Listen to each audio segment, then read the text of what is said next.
hommikust ja tulemast pühapäevasele jumalateenistusele.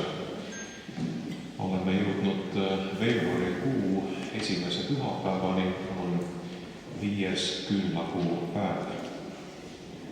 Tänase pühapäeva teemaks on kahesugune külv ja tänase pühapäeva juhtsalmiks on lõik 1. Korintuse kirjast, kus apostel ütleb: Issand toob valguse ette pimeduse varjud asjad ning teeb avalikuks inimsüdamete kavatsused.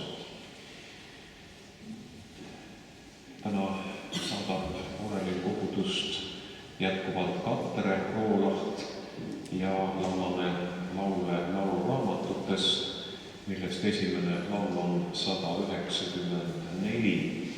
Laulame sealt 3 esimest salmi. Tänase armulauaga jumalateenistuse käigus me mälestame ka lahkunuid ja täna on meie noored koos abiõpetaja Tiinaga Põltsamaa talvelaagris. Mõtleme ka neile oma palvetes. Aga alustame lauluga 194.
Küll sa tuled ja halastad siiani peale, sest sinu sulastel on hea meel tema kividest, et sina ilmud oma aus. Issand on kuningas, tema on kõrgusega ennast ehtinud. Ta on tugevuse oma tööle pannud, ta on kinnitanud maailma, et see ei kõigu. Ja sõna sai lihaks ja elas meie seas ja me nägime tema au kui isast ainusündinud poja au, täis armu ja tõde. Au olgu isale, pojale ja pühale vaimule.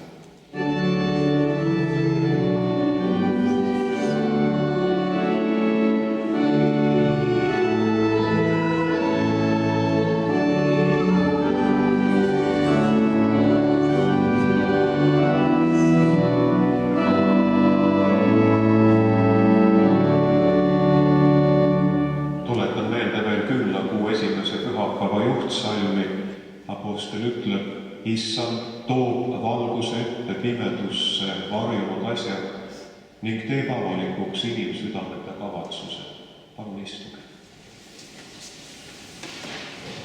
Me elame maailmas, kus ei ole alati olemas lihtsaid ehk mustvalgeid lahendusi ja on sageli keeruline öelda, mis on õige ja mis on vale. Näeme juba patu langemises, kuidas hingevaenlane püüdis enda soovi rüütada õigesse ja soovitud vormi, öeldes, et teie silmad lähevad lahti, et te saate Jumala sarnaseks, tundes head ja kurja. Tegu oli siis ilusasse pakendisse pandud sooviga, millega kaasnes aga suur kaotus, sest inimesed astusid seda saada tahtes üle Jumala käsust ja tahtest. Nii on ka tänasel päeval raske otsustada elu valikute üle, sest oma seemet piltlikult külvab siia maailma nii Jumal, aga ka hingevaenlane. Meil on raske tõmmata piire ja öelda, mis on siis õige või vale, sest ka hingevaenlane võib oma sõnumi edastamisel kasutada pühakirja sõnumit.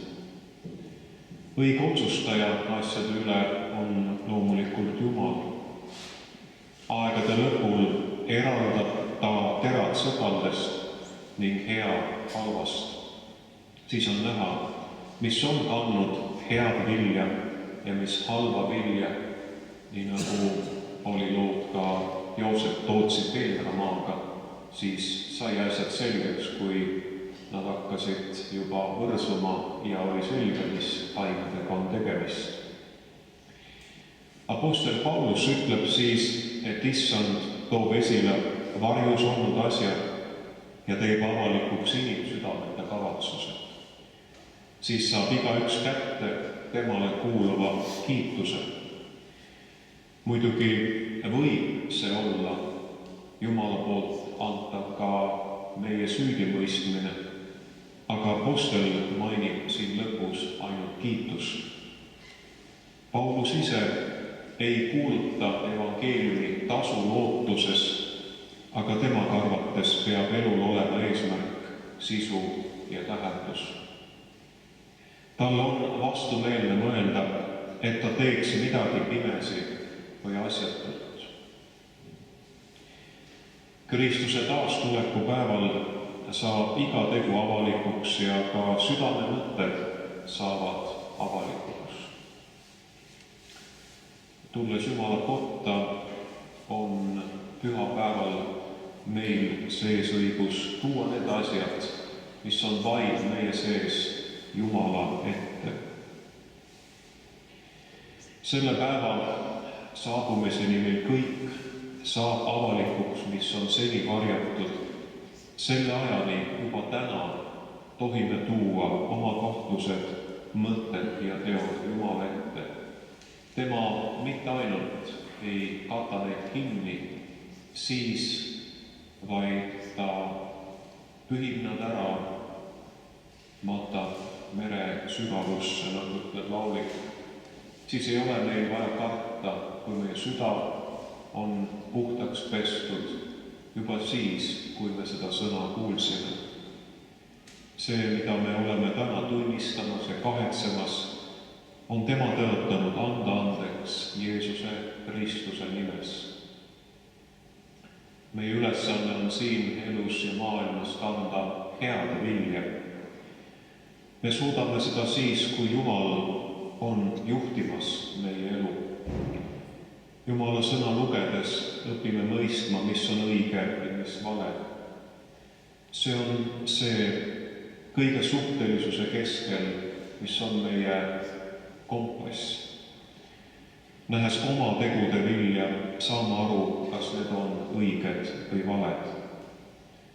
Oluline on see, et suudaksime saada aru oma vigadest ja teha elus vea parandusi ning olla valmis oma eksimusi kahetsema. Ja samas tähendab oma vigadest arusaamine ka seda, et mõistaksime teisi inimesi ja annaksime andeks neile nende eksimused, nii nagu Jumal meilegi andeks annab. Alandame endid nüüd Jumala palge ette ja tunnistame temale südamest oma patud üles, nõnda üteldes. Kõige väeline Jumal, halastaja Isa, mina vaene patune inimene tunnistan sinule oma patud üles, mis mina mõtte, sõna ja teo olen teinud ja millega mina sinu viha ja sinu nuhtluse ajalikult ja igavesti küll olen ära teeninud. Aga minul on nende pärast väga kahju ja mina kahetsen neid südamest ja palun sinu isaliku halastuse ja sinu armsa poja Jeesuse Kristuse, meie õnnistegija, kibeda kannatamise ja surma pärast. Ole sa mulle patusele inimesele armuline ja halasta mu peale. Anna mulle andeks kõik minu patud ja anna mulle armust püha vaimu väge, et ma oma elu saaksin parandada.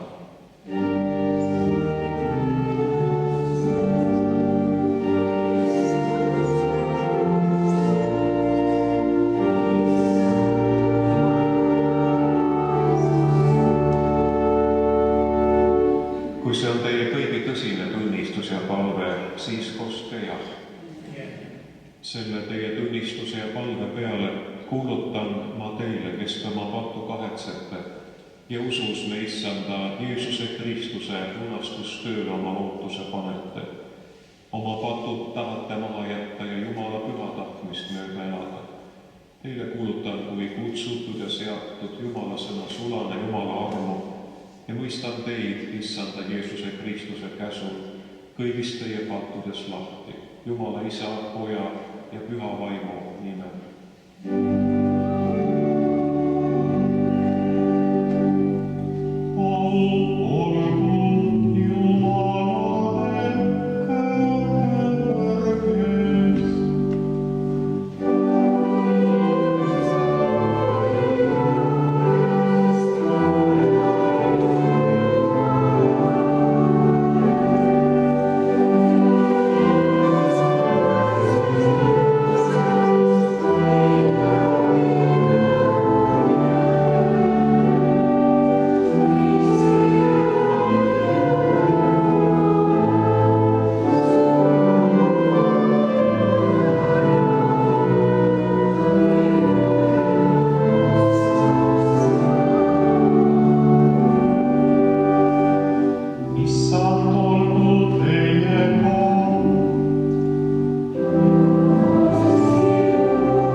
Apostel Pauluse kirjast Philippi kogudusele 1. peatüki salmist 12 alates. Vennad, ma tahan, et te teaksite, see, mis minuga on toimunud, on evangeeliumile tulnud pigem kasuks. Nii et kogu kohtupojale ja kõigile muudele on saanud avalikuks, et ma olen vangis Kristuse pärast. Enamik vendi Issandas on sööldanud mu vangipõlve tõttu hakata veel suurema julgusega ja kartmatumalt rääkima Jumala sõna.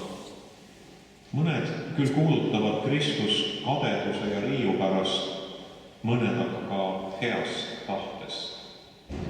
Ühed teevad seda armastusest teades, et ma viibin siin evangeeliumi eest kostmiseks, teised kuulutavad aga Kristust kiusu pärast, mitte puhta meelega, arvates võivat suurendada mu vangipõlve viletsust.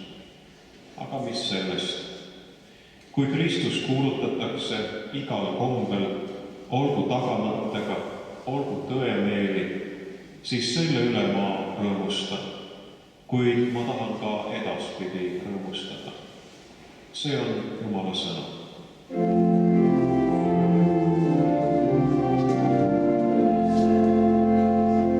Tõuseme kuulama tänast evangeeliumi.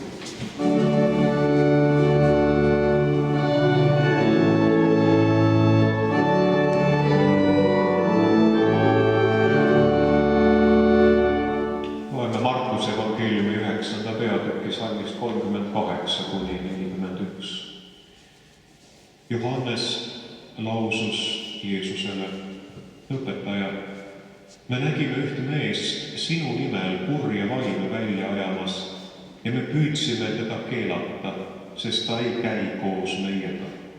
Aga Jeesus ütles: ärge keelake teda, sest ükski, kes teeb minu nimel vägeva teo, ei saa järgmisel hetkel rääkida minust halvasti. Sest kes ei ole meie vastu, on meie poolt. Jah, kes iganes annab teile juua kas või karikatäie vett, sellepärast, et te olete Kristuse omad, tõesti ma ütlen teile, ta ei jää oma palgast ilma. See on püha evangeelium.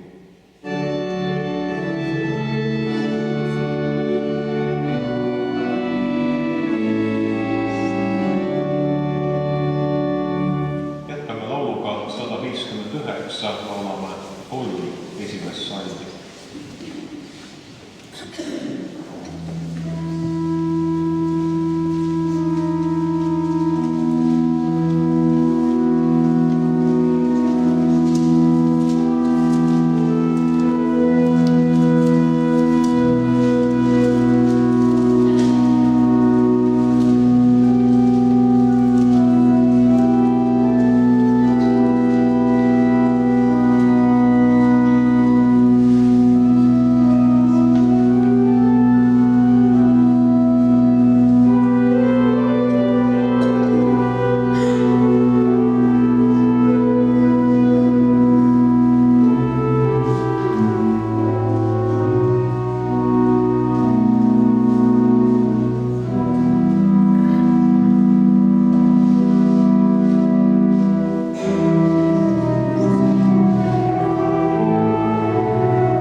Jumalalt, me Isalt ja me Issandalt Jeesuselt Kristuselt. Tuletan meelde veel esimese salmi tänasest kuuldud evangeeliumist. Johannes ütleb Jeesusele, õpetaja, me nägime ühte meest sinu nimel kurja vaime välja ajamas ja me püüdsime teda keelata, sest ta ei käi koos meiega. Palun istuge. Kõik aastad ei ole vennad ja ka kiriku aastas on neid pühapäevi, mis ei kordu igal aastal, kuna ka siin pühapäevad liiguvad oma rütmi järgi. Ja tuleb tunnistada, et see tänase pühapäeva evangeelium, mis mahub selle päeva teema alla kahesugune külv, ei ole mitte väga tihti olnud loetav ja selle üle ei ole ka sageli jutlustatud. Seega see on selline omamoodi väljakutse meie jaoks ja ka mõelda natukene, nagu öeldakse, raamist välja. Mõelda üldse laiemalt ka kiriku ja Kristuse evangeeliumi kuulutamisele. Meie elame sellisel ajastul, kus ei ole ühelt poolt enam selget piirjoont uskliku ja mitteuskliku maailma vahel. Nii nagu võib-olla teatud aegadel, mida ka ehk meie veel mäletame, kus kirik oli alla surutud, taga kiusatud, müüride vahele surutud ja oli päris nagu selge, et kus kulgeb see piir koguduse ja kõige ülejäänud ühiskonna vahel. Et nagu öeldud, need piirid ei ole niivõrd selged täna meie jaoks, kuigi võib-olla igaühe jaoks on see nii, aga laiemalt me leiame kogudusest suhtumisi ja arvamusi, seisukohti, mis ei tohiks olla kuidagi või mis ei nagu tekitavad küsimusi, mis ei mahu ka terve õpetuse raamidesse, vähemalt sel kujul, nagu me oleme seda tundma õppinud. Ja mis on saanud mõjutusi ilmselt ühiskonnast või maailmast, kus kõik on tänapäeval killustunud ja ei ole autoriteete. Autoriteetid on, aga nende autoriteetsus ei haara, ei puuduta nagu tervet rahvast või laiemaid ühiskonnagruppe. Või nii nagu ütleb Hardo Pajula, et ühiskonnad ja maailm on suuresti, eriti puudutab see kindlasti Euroopat, tegelikult muutunud mitmete jumalate kummardajaks. Ei ole enam seda ühtset keset, mille ümber koonduda. Ja selles muutunud olukorras peab ka kogudus mõtlema ja kirik, kogudus, nii üksik kogudus kui kirik laiemalt ja terviklikult, kuidas oma ülesannet ja kuulutustööd teha. Ja me elame ka sellisel ajal, kus mitte, et ei oleks piire koguduste vahel, eks igal perekonnal on oma kodu ja omad traditsioonid, kus ta ennast kõige kodusemalt tunneb, aga selliseid piire nagu varem, et me teineteisega vastandume, selliseid piire siin Eestis vähemalt ei ole või ei tohiks olla koguduste juhtide, kirikute vahel. Kindlasti on erandeid, kuid me elame ikkagi sellisel ajal, kus enamus kirikuid, kogudusi teevad pigem koostööd ja ei rõhuta nii teravalt neid erinevusi, mis meil olemas on kahtlemata, aga muidu me olekski need kogudused, eks meil on oma ajalooline pärand. Aga kõike seda, mis meil on, tuleb samuti kasutada ja hinnata selle ühise ülesande valgusel. Ja mõneti meid siis üllatab see, mida me täna siit evangeeliumist võime lugeda. Kui Markus tuletab meelde apostel Johannest, siis ta teeb seda oma evangeeliumis ainult ühe korra ja just nimelt selles samas lõigus. Need sõnad järgnevad, mida Johannes ütleb Jeesusele sellele arutlusele, mis algas Jeesuse jüngrite hulgas, kes olid Zebedeuse pojad, Jaakobus, Johannes, et arutleda, et kes nende seas on kõige suurem. Ja see loob natuke kuidagi sellise teistsuguse pildi meile ka apostlitest, et nad ei ole sugugi pühakud, vähemalt sellel hetkel, või nad ei saa aru, kuidas asjad tegelikult on. Meie võime seda hinnata järgneva valguses, me teame seda, teame Jeesuse hinnanguid, aga nemad sellel hetkel otsustasid arutleda, et kes on ikka nendest kõige tähtsam. Ja see väljendab nende liigset eneseteadlikkust. Johannes, kelle kohta hiljem öeldakse, et ta on armastuse apostel, näib selles sündmuses olevat isegi kõige sallimatum nii-öelda kellegi võõra suhtes. Teda häiris nimelt üks inimene, kes ajas Jeesuse nimel tegutsedes välja kurje vaime, kuid ei käinud koos nendega, ta ei olnud nende apostlite hulka kuuluv. Jäin kuulama, hommikul rääkis televisioonis üks Hiina noormees, kes elab Eestis, õpib Tallinna Ülikoolis. Ta on näojooltelt hoopis teistsugune kui tavaline eestlane. Teame, et kui mõni valge vares on mustade hulgas, siis on tal väga raske kogukonnas elada ja eks see noormees tunneb ka ennast nagu kehvalt teinekord.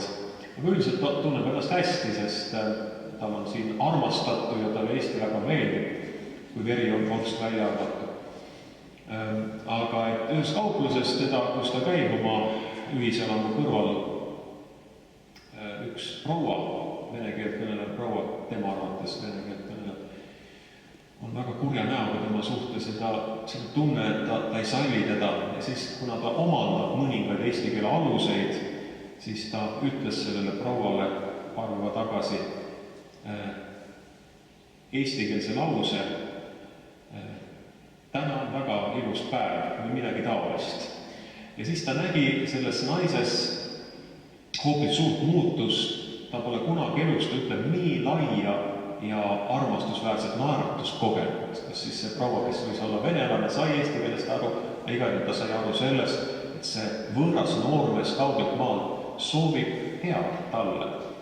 Ja see ei ole sugugi vähetähtis ka tähelepanek meile, et kui me tahame saavutada mingit eesmärki, me peame olema heatahtlikud, isegi siis, kui meie või keegi teine on täiesti teistsugune, kui oleme meie. Me leiaksime selle ühise keele just sellise avatud suhtlemise ja meele pinnalt. Kui Johannese suhtumine, mis on ju igati mõistetav ja arusaadav inimlikult, seada need meie oma suhtumiste kõrvale, kui me suudaksime ennast kõrvalt hinnata, siis vaevalt, et Johannesel oleks tarvis häbeneda. Meie endi juurest leiab sellist suhtumist hoopis enam. Väga kerge on erinevatel põhjustel ehitada erinevate inimgruppide, erinevate koguduste, erinevate ühiskonnakihtide, ametite, sissetulekust, suuruste vahele piirdeaedu või tõmmata piirjooni. Selleks võib põhjust anda isegi erinevat moodi riietumine või kirikus näiteks erineval viisil palvetamine. Rooma katoliku kirikus on tõelise alanduse märgiks see, kui keegi põlvitab kirikus, palvetab põlvitades. Aga kui sa õigeusu kirikus põlvitad valel ajal, siis tuleb keegi manitsema sind, et noormees või naine neiu, et meil ei ole kombeks kõlvitada praegu, oota ära 4 püha või taevaminemist-püha, siis võib kõlvitada. Et seal on see Jumala saladuse märgiks kummardumine, sügavalt kummardumine. Meil tuleb teada neid tavasid ja kombeid, mis on ühes või teises koguduses, aga need ei saa meid või ei tohiks kuidagi nagu eristada. Need eristavad küll meid, nii nagu me oleme teatavas mõttes erinevad kõik, aga ei tohiks lahutada, sest need on asjad, mis on nii-öelda kohalik komme, kohalik tava.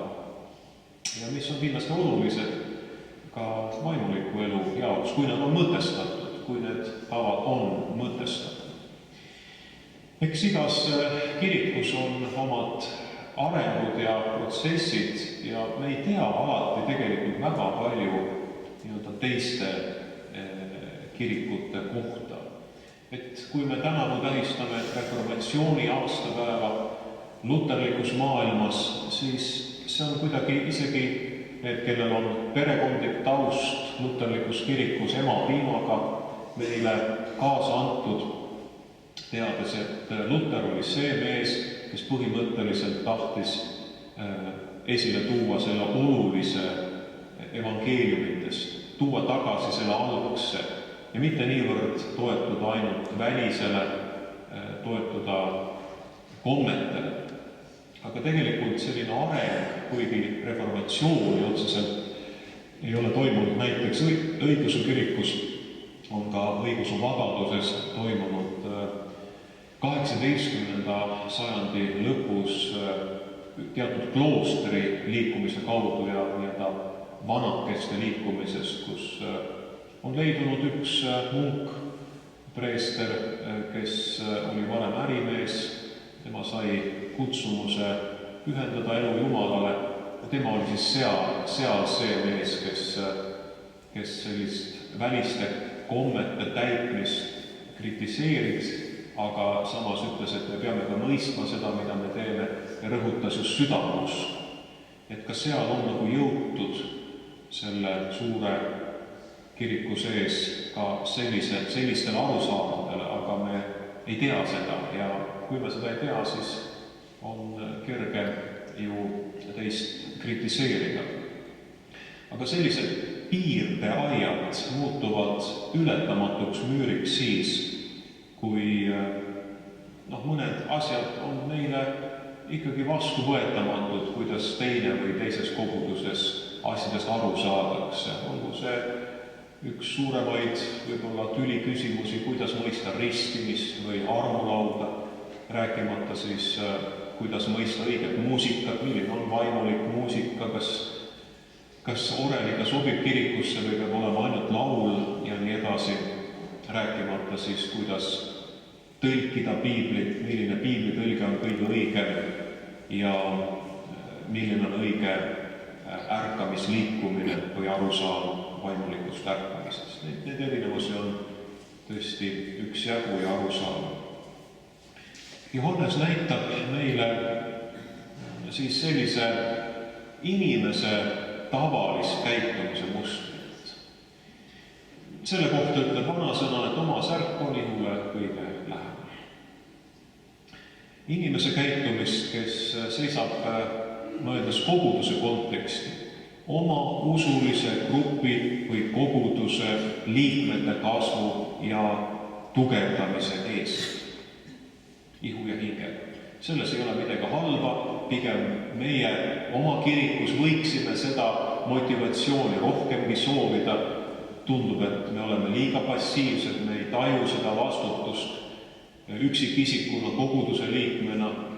Meile võib tunduda, et koguduse töötegija või pastor, kirikuõpetaja on see, kes peab vastutama, mina saan ainult käia jumalateenistusel, et ma nagu seda Jeesuse suurt missionikäsu täitmist ei taju nii selgelt, et mina olengi see, kes tegelikult peaks evangeeliumi kuulutama ja inimesi usuteele juhatama.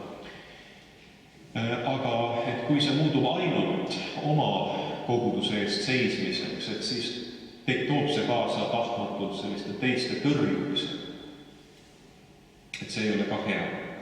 Ja just selle tõttu on inimesel siis väga vähe aega väljaspool olijate heaks, kes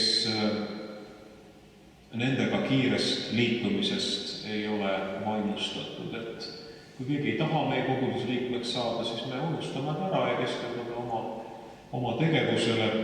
Pigem võib-olla just see inimene seal väljaspool kogudust oma käitumises või oma elus võib-olla isegi on Jumalale meelepärasem, mis tundub meile mõeldamatu, aga tal on midagi sellest, mida me ei ole aru saanud.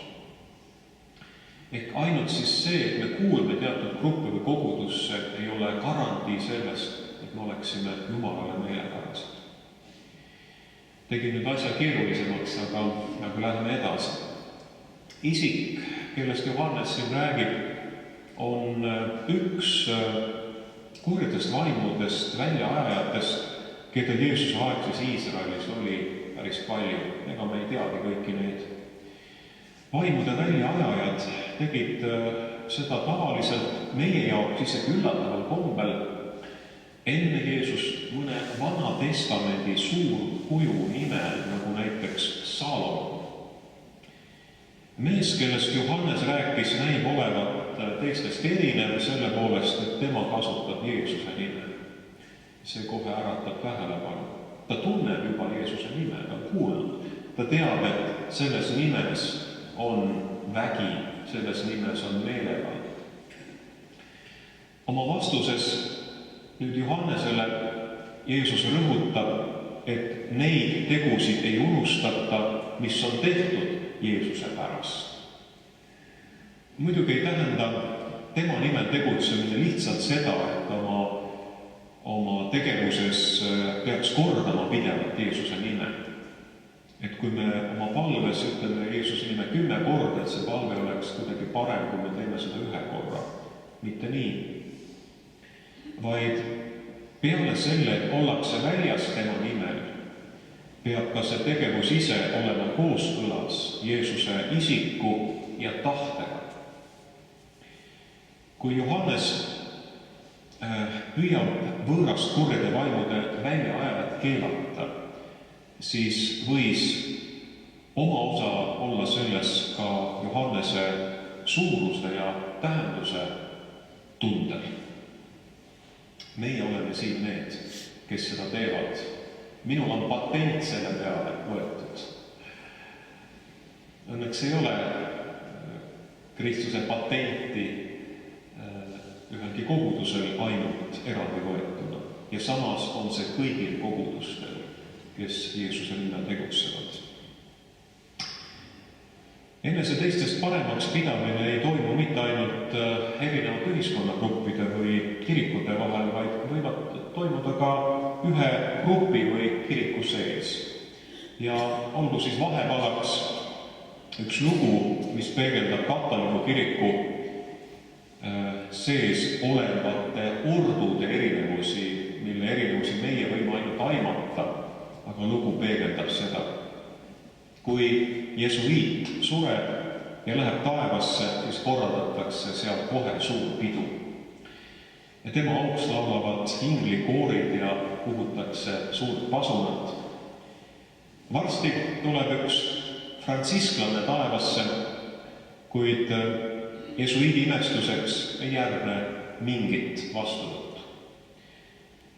Ja samuti ka benediktlase puhul, kes saabub järgmisel päeval. Mul on väga kahju, ütleb jesuiit Peetrusele, et nende vaesekeste tulekut keegi ei märka, sest minule korraldati see-eest korralik pidu. Tead, vastab Peetrus, nende seast tuleb siia iga päev mõni.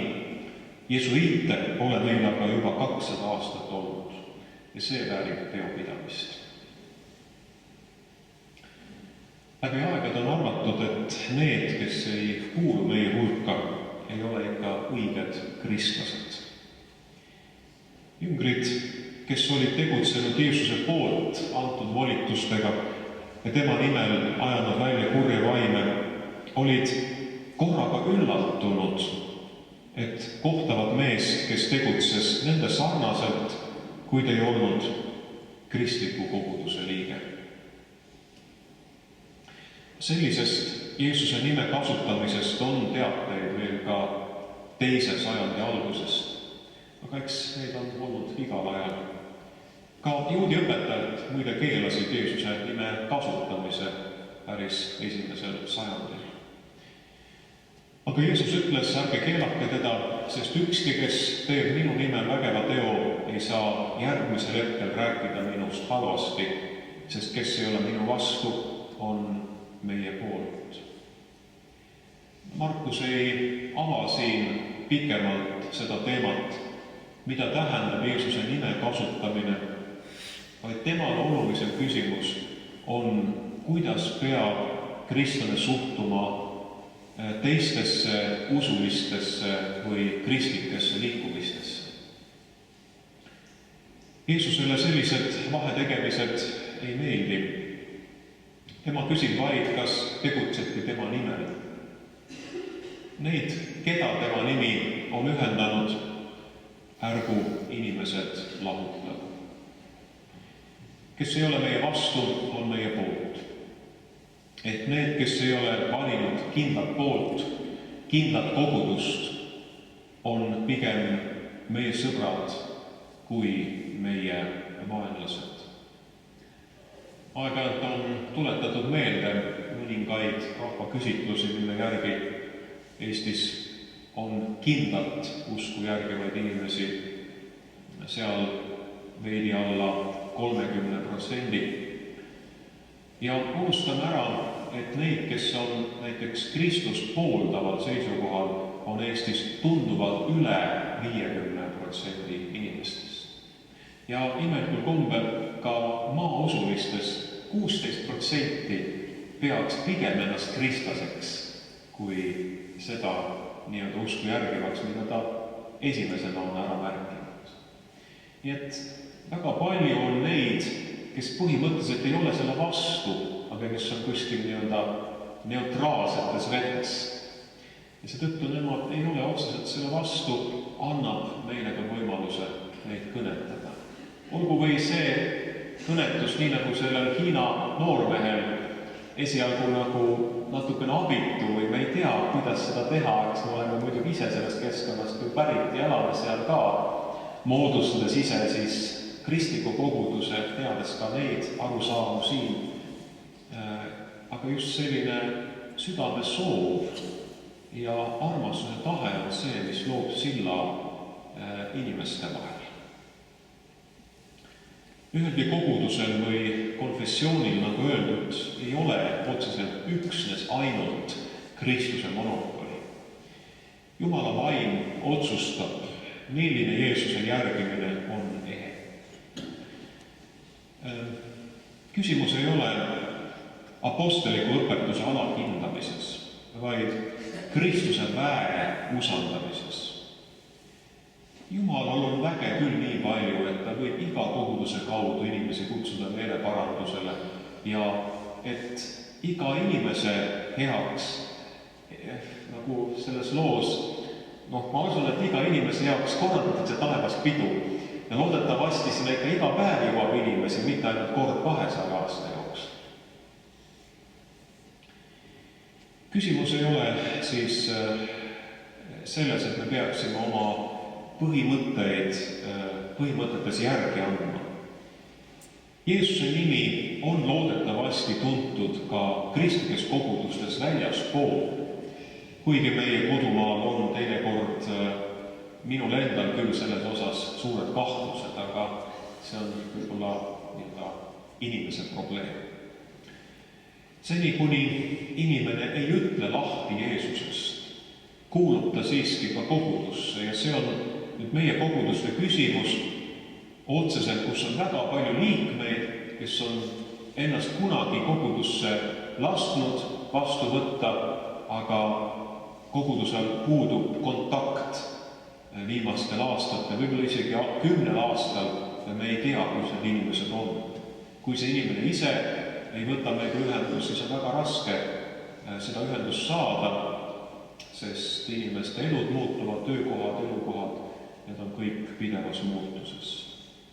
Ja see on see kaasaeg, milles me elame ja toimime. Nii vähe, kui see meile ka ei meeldiks, peegeldub Jeesuse vastusest ka see, et kogudus ei peaks muretsema juba ette oma välise edukuse või kasvamise pärast, vaid pigem olema südamega avatud väljaspool olevatele vajadustele. Siin on minu arvates siiski see oluline erinevus, et me peame endale teadvustama selgelt seda, et me oleme missionärid, Kristuse lapsed, tema pereliikmed väljaspool kogudust. Ja loomulikult me soovides kõnetada inimesi, kasutame nende keelt, aga me ei pea üle võtma selle maailma tavasid. Minule isiklikult on täiesti vastuvõetamatu see, et kunstis, kirjanduses, filmis, nüüd ka selle nädalavahetusel esilinastuvas Eesti filmis kasutatakse roppusi või lihtsalt vandesõnu kui midagi täiesti normaalset. See ei ole normaalne. Ja ma ei usu ka seda, et meie esivanemad elasid nii, nagu kuskil filmis või romaanis seda kujutatakse. See ei ole nii mustvalge. Võtame kas või koguduste elu, suured usuliikumised. Rahvas on siiski olnud nii-öelda oma ebausu kõrval on olnud ka väga kristlik. Ja küllap on seda ka ikkagi tänapäevani, kuigi mõju ei puuduta, nagu alguses öeldud, nii laialt ühtselt kogu rahvast, aga maailm on killustunud. Ja me ei peaks ise killustuma selle maailma keskel, vaid viima sinna seda, mis meil on, valgust ja sool, et olla soolaks ja valguseks. Me ei saa täita kogu seda maailma ilmselt üksinda sellega, aga me saame olla selleks mõjuaineks selles keskkonnas ja mitte lasta selle maailmal mõjutada iseennast. Paratamatult, kui me läheme kuhugi, kus on suitsulõhn, siis see lõhn jääb külge, aga see ei tähenda seda, et me peaksime kogu aeg selle lõhnaga ringi käima. Sest kui me läheme puhtasse keskkonda, siis me tunneme, et meil on see lõhn küljes ja siis me saame aru sellest. Halb on siis, kui me enam aru ei saa, et see lõhn on meil küljes. Aga vastupidi, Kristuse hea lõhn on positiivne ja milles siis inimesed seda tunnevad, et me seda evime. Milles tuntakse siis ära, et keegi on Jumala laps? Armastuse kõrval on selleks Jumala vaim, kus inimene või kogudus ei võta au endale, vaid laseb Jeesusel olla issand ja on sellepärast valmis ka teenima ligidast. Nüüd ei ela enam mina, vaid Kristus elab minu sees. See vana inimene armsad on väga tugevalt meie sees. Nüüd ei ela enam mina, vaid Kristus elab minu sees. Jah, kes iganes annab teile juua, kas või karita teie vett, sellepärast, et te olete Kristuse oma, tõesti ma ütlen teile, ta ei jää oma palgast ilma. See on suur eesõigus olla Jumala poolt kutsutud ja tema läkitatud. Kui me oleme väljas tema nimel, siis me ei tee midagi, mida me ise tahame. Me ei pea ka ainult iseennast usaldama, vaid me teeme Jumala tahet ja usaldame teda, tema annab meile korda mineku. Avab meile uksed, ta annab meile selle inimese, kes annab meile juua ühe klaasitäie või kruusitäie, kui meil on janu, ja siis juhtuvad need imed. Aga peame olema valmis muidugi ka katsumusteks ja see ei ole sugugi kerge. See näide pigem rõhutab seda, mida me alguses rääkisime lõpetuseks. Kui sa oled Kristuse oma, kuulud tema kogudusse või oled isegi selle töö tegija, sellel on oma tähendus. Kristus kannab omade eest hoolt, julgustab ja kaitseb neid. Kui keegi ulatab Jaanusele veekruusi, võib see olla ka küsimus ellujäämisest. Töö Kristuse teenistuses ei ole kindlasti kerge. Iseenesest kindlad ja endasse tõmbunud kristlikud kogukonnad ei ole ilmselt mõistnud, milline on Kristuse meel. Ja kasvavad kogudused on just sellised, mille süda ja meel ja uksed on avatud. Kes otsib võimalusi inimesi kõnetada ja kes viib nende juurde selle soola ja valguse. See, kes hakkab oma tegude eest aga nõudma palka, ta lihtsalt võib-olla ei ole ära mõistnud seda, mitte et seda palka ta ei saaks, aga kes seda nõuab, siis tema olemus tuleb lihtsalt selle kaudu välja, sest ta ei ole siis teinud seda, mida ta teeb mitte Jumalale, vaid iseendale, kui ta seab selle tingimuse. Nii nagu selles maailmas on kombeks, esita tingimused ja siis sa saad, mida sa tahad. Aga nõnda ärgu olgu teie hulgas. Viimselt hindab meid Kristus viimses kohtus. Ja kohus tähendab kõige ka üle kohtu päevavalgele tõstmist. Ja see puudutab iga üksikut inimest kõigi tema südame mõtetega.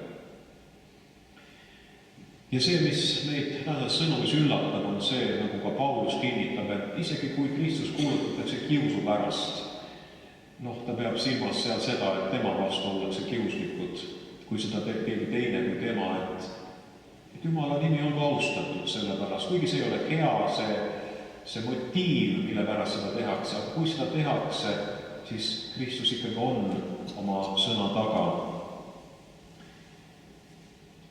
Kiitus, mis igaüks siis saab, ei ole ju nagu iseenesest mingi töötasu, vaid see on tunnustus. Jumal annab sulle kiituse, kui sa oled oma ülesannet hästi tehtud ja ta ütleb, sa oled teinud seda hästi, sa ustav ja hea sulane, mine oma issanda rõõmusse. Me tõuseme ja tunnistame nüüd koos oma usku apostliku usutunnistuse sõnadega. Mina usun Jumalasse, kõigeväelisse Isasse, taeva ja maa loojasse ja Jeesusesse Kristusesse, tema ainsasse pojasse, meie issandasse, kes on saadud pühast vaimust, ilmale tulnud neitsi Maarjas, kannatanud Pontius Pilatuse all, risti löödud, surnud ja maha maetud, alla läinud surmavalda, 3. päeval üles tõusnud surnuist, üles läinud taeva, istub Jumala oma kõigeväelise Isa paremal käel. Sealt tema tuleb kohut mõistma elavate ja surnute üle. Mina usun pühasse vaimusse, üht püha kristlikku kirikut, pühade osadust, pattude andeks andmist, ihu ülestõusmist ja igavest elu. Aamen. Laulame 4. ja 5. salmi 159. laulust.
keda leinevad pojad ja tütar peredega. Ja kallist abikaasat Aino Seppa, surnud on ta 15. jaanuaril selle aasta alguses ja on sängitatud Kaarma kalmistule, mälestab abikaasa.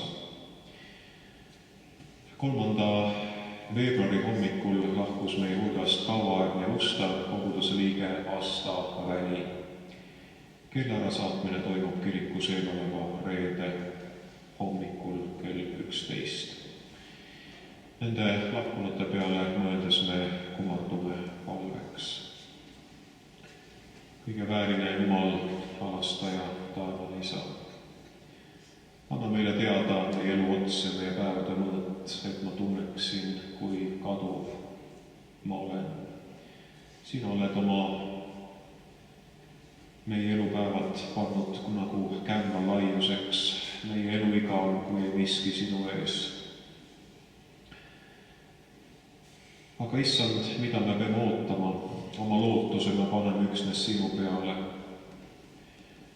Ära vaiki meie silmavee pärast, nagu ütleb laulik, sest me oleme võõrad sinu ees ja majaline, nõnda nagu kõik meie vanemad. Me täname sind, issand, et sa oled meie lahkunud õnnistanud paljude eluaastatega meie kõrval, oled andnud meile ande ja oskusi ja oled rõõmustanud meid nende elu pärast. Sa oled neid hoidnud ja juhtinud avastuse ja ustavusega. Me täname ka kõigi vaimulike andide eest, millega sa oled neid sõna ja sakramentide läbi õnnistanud. Võta nad nüüd vastu sellest kaduvast ilmast igavesse rahusse ja tugevda meid oma sõna ja sakramendi läbi ja anna jõudu järgida sinu poja näidatud teed. Ja luba, et me ei oleks kurvad nagu teised, kellel ei ole lootust, sest sina oled nii elus kui surmas meie elu, mis viib meid ennast igavese elu täiusesse Jeesuse, meie issanda läbi. Aamen. Laulame laulu 337, mälestuslauluna 337a.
valgelauluga 315, kus laulame 3 esimest salmi.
Issand Jeesus, kes sa tood pimeduse salajased asjad valge ette, tõrju meie hingest pimedus ja puhasta meie südamed, et me võiksime kanda valguse vilju ning ülistada Jumala õiglust.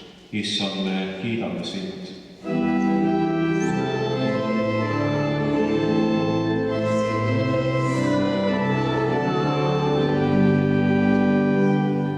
Oleme astunud küünlakuusse ja talv on veel kestmas.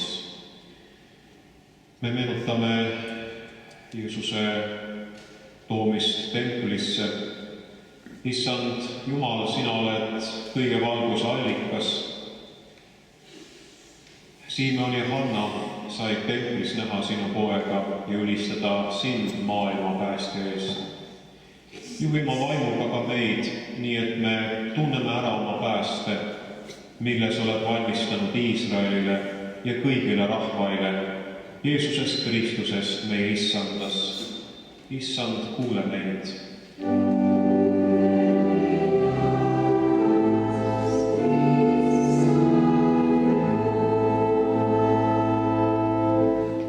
Me palume sind meie noorte eest, kes viibivad Põltsamaa talvelaagris. Õnnista kõiki neid, kes on juhendajad ja aitajad selles töös ja luba, et ka nii lapsed kui noored võiksid õppida tundma sind ja oleks neid, kes sinust julgesti kogu oma eluga neile tunnistust annavad. Varje kaitsega meie peresid, anna andeks andmist kogeda ja oma eksimuste tunnistamist sinu armastuse valguses tõeks saada, nii et pered elaksid armastuses ja rahus, et vanemad saaksid teineteisega hästi läbi ja lapsed vanematega ja vanavanemad oleksid turvaliselt hoitud ja armastatud.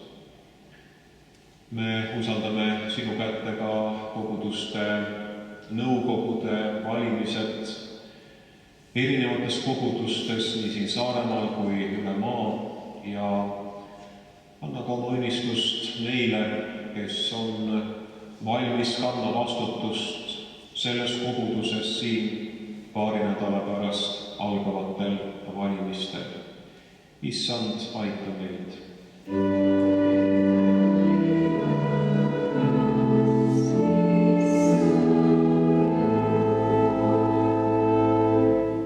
Meie päästja sinu kannatuse ja surma läbi on ka meile avatud tee Isa juurde. Aita meid risti valguses tunda ära oma eksimusi ja puhasta meid oma kalli verega ja juhi meeleparanduse teele. Ära lase meil kellelgi surra oma eksimustes. Hoia meid siin ajas ühenduses endaga ja luba koos sinu pühadega igavikus saada osa sinu võidust.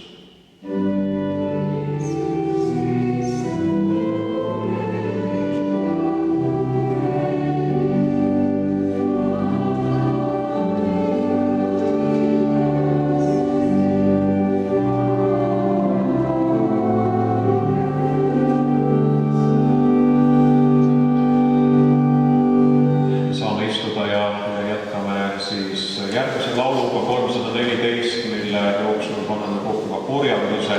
Alati on see tehtav koguduse töö toetamiseks, issand, tunnistagu igat endet annetajat.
tõstke südamed Jumala poole.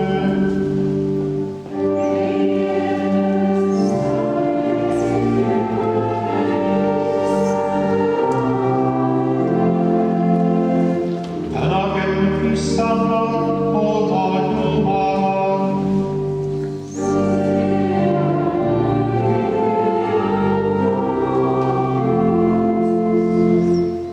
Tõesti, see on õige ja kohus ja hea, et meie sind, Issand, püha kõigevääriline Isa, igavene Jumal, igal ajal ja kõigis paigust täname Jeesuse Kristuse, oma Issanda läbi, kelle pärast sina meie peale armu heidad, meie patud meile andeks annad ja igavest õndsust õhutad.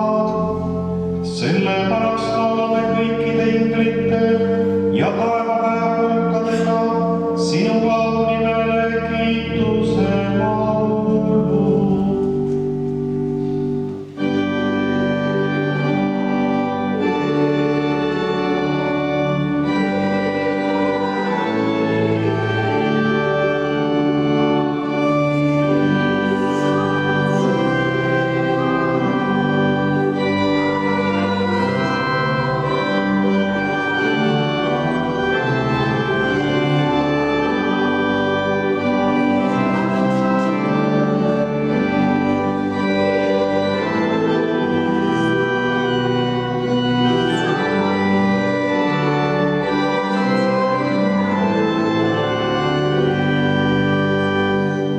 Tõesti, sina oled püha, Issand, kogu lood ülistab sind, eluandjat.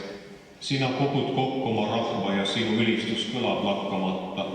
Anna meile oma püha vaimu ja pühitse need annid, leib ja vein, et need saavad meile Kristuse ihuks ja vereks. Issand Jeesus Kristus sel ööl, mil tema ära anti, ta võttis leiva, tänas, murdis ja andis oma jüngritele öeldes: võtke ja sööge, see on minu ihu, mis teie eest antakse. Tehke seda minu mälestuseks. Sel samal kombel võttis tema ka karika pärast õhtusöömaaega. Tänas andis selle neile ja ütles: võtke ja jooge sellest teie kõik. See karikas on uus leping minu veres, mis teie eest valatakse pattude andeks andmiseks. Nii sageli, kui te sellest joote, tehke seda minu mälestuseks. See on ususaladus.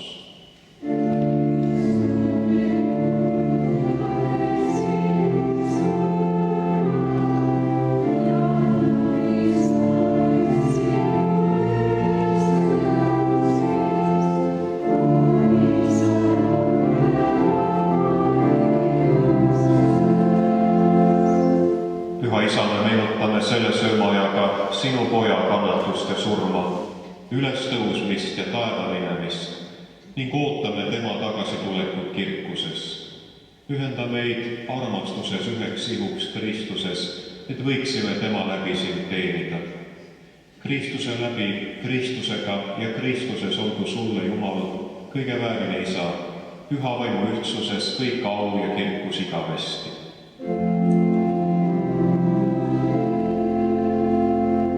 Palume Jeesus õpetatud sõnadega: meie Isa, kes sa oled taevas, pühitsetud olgu sinu nimi, sinu riik tulgu, sinu tahtmine sündigu, nagu taevas, nõnda ka maa peal. Meie igapäevast leiba anna meile täna päev ja anna meile andeks meie võlad, nagu meiegi andeks anname oma võlglastele. Ja ära saada meid kiusatusse, vaid päästa meid ära kurjast, sest sinu päralt on riik ja vägi ja au igavesti. Aamen. Issanda rahu olgu teiega, soovigem teineteisele Jumala rahu ja head läbisaamist.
seda väärt, et sa tuled mu juurde. Ütle vaid üksainus sõna, siis saab ju hing terveks.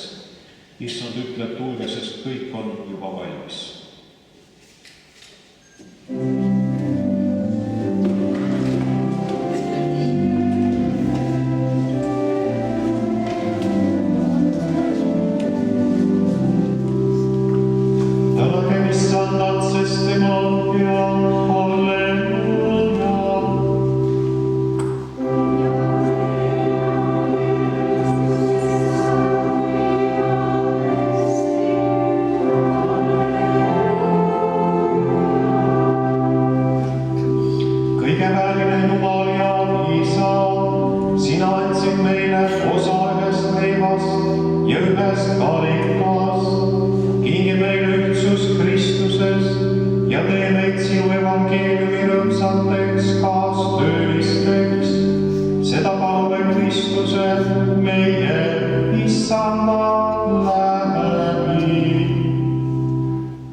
kirikus ühise jumalateenistuse ja loodame, et nad turvaliselt tagasi koju jõuavad. Täna õhtul kella 5 on hooldekodus hardustund ja kella 6 on sama hardustund haiglas, et ühel õhtul siis 2 erinevas kohas. Homme on kella 4 palve ja piibli palvering ja teisipäeval kella 6 naiste ja meeste osadus. Neljapäeval kell 6 nagu tavaliselt piiblitund koguduse majas.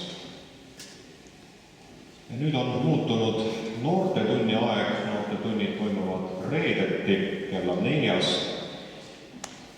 koguduse maja allkodusel, samal ajal raamatutund koguduse õppeklassis, raamaturing.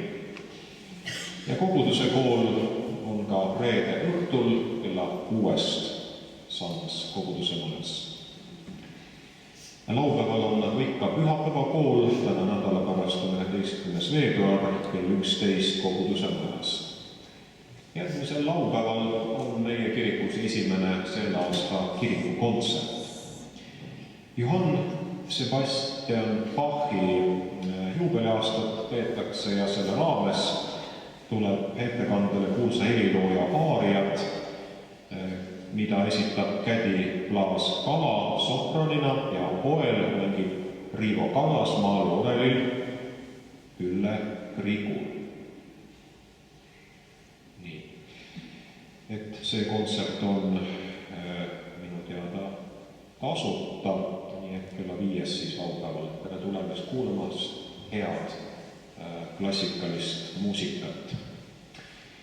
Järgmisel pühapäeval on 12. veebruar ja kell 11 on Jumala teenistus. Kui ma lubab, siis kohtume taas siin teenistusel nädala pärast. Õnnitleme sünnipäeva lapsi vanuse järjekorras Kerli Väär 30 aastat, Reena Umal 40 ja väärikate hulgast 85 eluaasta on täitunud Linda Koplimäel ja 89 Ellen Ermusel. Täna 2 nädala pärast toimuvad koguduse nõukogu valimised ehk koguduse täiskogu koosolek algab täna 2 nädala pärast ja kestab nädal aega 19. kuni 26. veebruarini. Selle sisse jääb 2 pühapäeva, millest esimene on siis, nagu öeldud, 19. veebruar, siis me avame täiskogu koosoleku, mis tähendab, et igal täiskogu liikmel on õigus valida uut koguduse nõukogu. Teie ees on täna koguduse nõukogu kandidaatide nimekirjad või nimekiri, mis on teile kas tutvumiseks või kaasavõtmiseks koju. Need on juba selles formaadis, nii nagu ka valimiste päeval ka saab olema. Te võite teha oma valiku, siin on kirjutatud siia alla ka, et igal täiskogu liikmel on 5 häält. Seda, kas me oleme täiskogu liikmed, saame kontrollida koguduse sekretäri juures, aga muidugi soovitan, kui sa ei ole kindel, et kas sa oled oma nimelise annetuse teinud või armulaual käinud viimast ehk mäletad jooksval aastal või eelmisel aastal, et siis muidugi tuleb meie sekretär tegi need nimekirjad valmis ja täiskogu algusel 19. veebruaril saab seda siis järgi vaadata. Ja selleks, et see valmis leht oleks ametlik, tuleb anda igalühel allkiri. Teeme seda siis 2 nädala pärast peale jumalateenistus. Saate templi sellele lehele ja saate teha oma valiku ja siis valimiskasti selle lasta. Ja nõnda saab täita seda lehte ka kantseleis nädala jooksul 2 pühapäeva vahel veebruari lõpus. Ja kes ei saa tulla välja, temale võib viia valimiskasti koju, andke siis teada koguduse kantselei telefonil või kirikuõpetajate telefonidel, et me tuleme teie juurde. Kes nüüd kuuleb ja teab, et ta ei saa tulla kohale, siis tuleme teie juurde. Ja kandidaatidest nii palju, et kui me anname võimaluse esimesel päeval paasuna öelda kohta, aga tegemist on siis inimestega ühelt poolt, kes on olnud juba nõukogu liikmed, kes on andnud nõusoleku kandideerida ka edasi või ja kõigi nende suhtes kehtib ka see põhimõte, et nad on ise täitnud need kriteeriumid, olnud hääleõiguslikud liikmed ja käinud ka kirikus.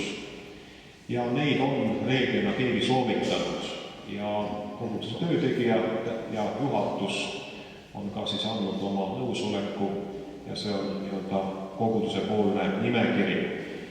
Võib esitada ka lisakandidaate, aga seda korda ma tutvustan siis juba 2 nädala pärast. Siin on teile lehed, saate tutvuda, teha oma valikas mõttes või kodus juba ära, aga selleks, et hääletada, tuleb siis anda allkiri ja saada sellele lehele ka koguduse pitsat.